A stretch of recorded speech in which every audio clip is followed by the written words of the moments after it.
बिस्मिल्लाहिर्रहमानिर्रहीम। अस्सलाम वालेकुम डियर व्यूवर्स, कैसे हैं आप? उम्मीद है सब खैरियत से होंगे। तो आज हमारा आजकल जो सिलसिला चल रहा है वो करिकुलम डेवलपमेंट इन पाकिस्तान पे बात हो रही है।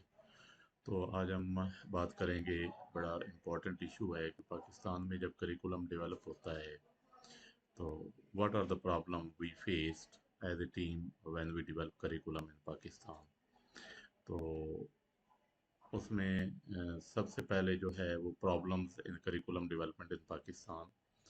There are many problems in developing curriculum in Pakistan, as we all know that curriculum is cyclical and ongoing process in which all provinces and administrative offices units are involved and responsible for curriculum development, including textbooks.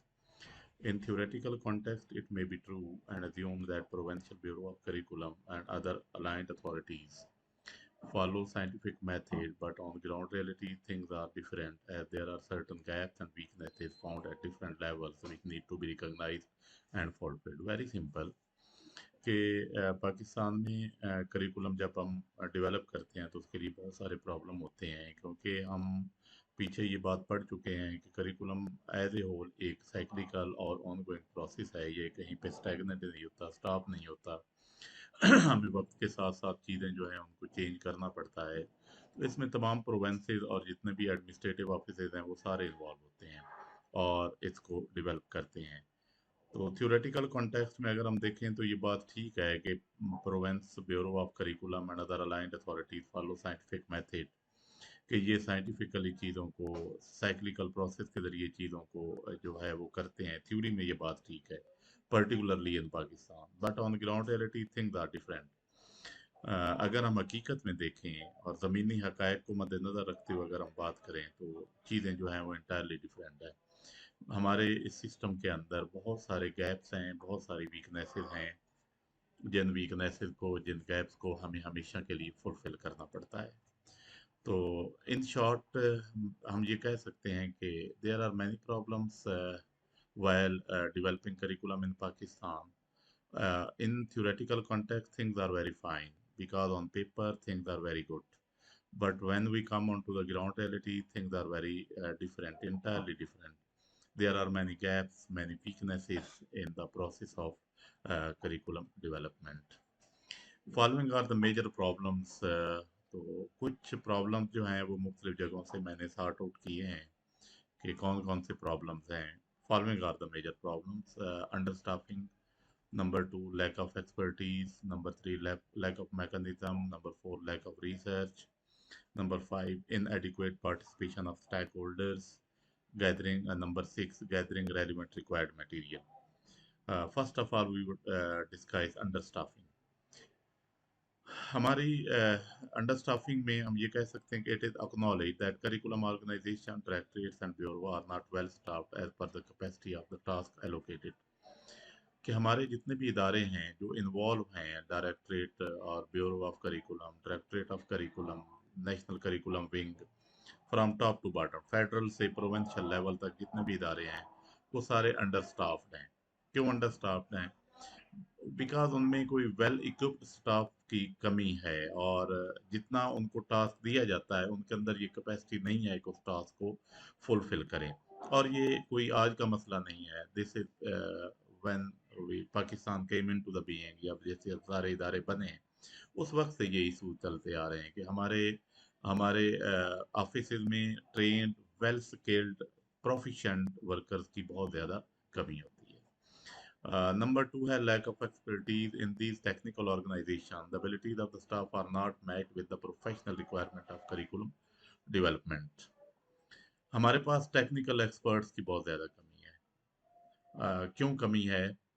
कि हमारे जो लोग हैं उनकी जो technical abilities हैं हमारी organisation के अंदर, वो उनकी प्रोफेशनल रिक्वायरमेंट के साथ मैच नहीं करती, मिसमैच्ड है।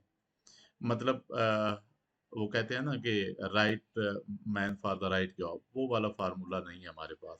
हमारे पास और फार्मूला है। Transfer and posting decision are left on the direction of administrator and convenience of the employ, where such decision should be made as against the relevant competency of the candidates and the mandate of the organisation. तो जो transfer और posting है ये decision entirely जो है ये इस पे डायरेक्शन होती है किसकी, एडमिनिस्ट्रेटर की, और एम्प्लॉयज की कन्वीनियंस पे इसको छोड़ दिया जाता है। डिसीजन जो हैं वो हमेशा against the relevant competency of the candidate किए जाते हैं कि जो कैंडिडेट्स हैं उनकी competency, मैंने पहले बताया ना कि उनकी competency, उनकी कैपेसिटी कुछ और होती है, जॉब उनको कोई और असाइन किया जाता है। मीन्स आप ये कह लें कि we are not truly following the slogan the right people for the right job. It is also observed that any teacher from a school or college can be posted in the curriculum bodies। यानी हम किसी भी teacher को उठाते हैं जो MPhil और PhD होता है और उसको हम करिकुलम बॉडीज में अपॉइंट कर देते हैं, irrespective of relevance of his और क्वालिफिकेशन। ये नहीं देखते कि क्या उसकी जो क्वालिफिकेशन, उसकी जो स्पेशलाइजेशन है, उसकी जो स्किल है, इधर दैट इज इन करिकुलम, कि उसका एक्सपीरियंस करिकुलम बनाने का, डेवलप करने का है, and aptitude for such high order professional task, और उसका जो एप्टीट्यूड है वो कितना हाई प्रोफेशनल है उस टास्क के लिए, उसको परफॉर्म करने के लिए। तो इसका मतलब ये हुआ कि we entirely oppose, or we entirely disobey, or we entirely miscommunicate the proper expertise of the candidates as per their job requirement। उनकी जॉब की रिक्वायरमेंट कुछ और होती हैं और उनकी एक्सपर्टीज कुछ और होती है, और हम उनको अपॉइंट कर देते हैं। Next है lack of mechanism। There exists no inbuilt mechanism for in-service training of specialists posted in various curriculum related bodies। हमारे जो बॉडीज के अंदर जो लोग हैं जो काम कर रहे हैं, तो वहाँ पे कोई इन सर्विस ट्रेनिंग जो है उन स्पेशली उनके लिए कोई ना मैकेनिज्म नहीं है। मतलब हमने लोगों को अपॉइंट कर दिया तो फिर वो खुद से सीखते जाएंगे, हमने कोई उनको प्रॉपर ट्रेनिंग नहीं दी, हमारा कोई ऐसा मैकेनिज्म नहीं है कि हम मॉडर्न नीड्स और ट्रेंड्स के मुताबिक after every 6 month we will train them. There is no mechanism at all. Means कि कभी कोई कहीं से फंड आ गए तो हमने उनको 2 4 5 10 साल बाद जो लोग अवेलेबल हुआ उनको हमने ट्रेनिंग करवा दी, और वो भी training just I mean to say this is ground reality, this is bitter reality. वो भी ट्रेनिंग जो है वो ऑलमोस्ट ऑन पेपर्स होती है। और उसके बाद है lack of research. Committees for curriculum of various subject और आर दो फॉर्म्ड, यानी वो बनाई तो जाती हैं but these lack adequate representation of all stakeholders. यानी कमेटीज बना दी जाती हैं लेकिन उनमें रिप्रेजेंटेशन नहीं होती लोगों को, स्टेक होल्डर्स उसमें नहीं अवेलेबल होते। वो स्टेक होल्डर्स के जिनका डायरेक्टली इनडायरेक्टली लिंक है करिकुलम के साथ, वो लोग अवेलेबल नहीं होते। बनाने वाले कोई और होते हैं जिनका कोई स्टैक नहीं होता, जिनका कोई इंटरेस्ट नहीं होती हमारे करिकुलम के साथ। Limited participation of stack holder is partly determined by the financial constraint, और इसके लिए जो बहाना किया जाता है कि हमारे पास रिसोर्सेज नहीं है, हमारे पास फाइनेंस की कमी है, and partly due to the reluctance of committee focal person to look for new talent beyond their circle of acquaintance. और दूसरी जो उनकी रिलेक्टेंस है, और वो रिलेक्टेंस क्या है कि कमेटी के जो फोकल पर्सन है वो अपने वाकफियत से आगे को टैलेंट तलाश नहीं करते। वो किन लोगों को उठाते हैं उबलाई करने के लिए, मैनेज करने के लिए, किन लोगों को उठाते हैं? उन लोगों को उठाते हैं कि वो लोग कि जो उनके वाकफियत होती है, जिनके साथ उनकी दोस्ती होती है, उन लोगों को उठा लेते हैं। लेकिन उन्हें ये नहीं पता होता कि मेरे सर्कल से बाहर जो टैलेंटेड लोग हैं उनका भी उतना ही हक है जितना मेरा है। उसके बाद है lack of participation of stakeholders. In general observation in Pakistan committees are form for curriculum of various subject but stakeholders are less interested in representation. यानी लोग कमेटियों में अपना नाम तो कमेटियों में अपना नाम तो डलवा लेते हैं लेकिन वो पार्टिसिपेट नहीं करते, उनकी कोई इंटरेस्ट नहीं होती। स्टेक होल्डर जितने भी हैं, the participation in meeting is limited mostly due to the financial constraints.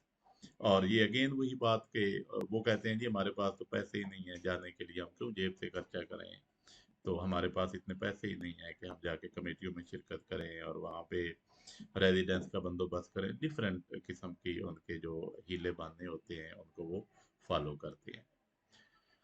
उसके बाद है गैदरिंग रेलिवेंट रिक्वायर्ड मटेरियल। बड़ी इंपॉर्टेंट बात है। When the curriculum is outlined it is the biggest task for the instructor to produce the right required material as per course objective. जब हम curriculum की outline तैयार करते हैं तो ऑब्जेक्टिव के मुताबिक उसके रेलिवेंट मटेरियल तैयार करना this is the biggest task. This is the biggest task. यानी हमारे पास इतने एक्सपर्ट नहीं होते कि जो रेलिवेंट जो मटेरियल है वो प्रिपेयर कर सके। Mostly it is difficult to work on such option that is affordable for learner and work for well for your course। और ऐसे ऑप्शन जो कि लर्नर्स और वर्क काम करने दोनों कोर्स के लिए और लर्नर्स के लिए ऐसे मामलात ऐसे ऑप्शन भी हमारे पास अफोर्डेबल हम नहीं कर सकते कि हम लर्नर्स को उन डिफ़िकल्टी के बारे में बताएं कि जो डिफ़िकल्टी हम अपना मटेरियल कलेक्ट करने में हमने फेस की हैं। यानी हमारे पास इंटायरली एक टोटली एक ऐसा मैकेनिज्म मौजूद नहीं होता जिसमें हमारे पास ऑलरेडी चीज़ें हैं या हमारे पास इतने रिसोर्सेज हैं कि हम नई चीज़ें जो है वो गैदर करके अपने सिलेबस में इनपुट करें उनकी। तो ये बुनियादी तौर पे चंद चीज़ें थी जो हमारे करिकुलम विंग को फेस करना पड़ती हैं when we talk about curriculum development problems. तो उम्मीद है कि आप लोगों को बेसिक प्रॉब्लम्स का पता चल गया होगा। Thank you very much and thank for watching and listening.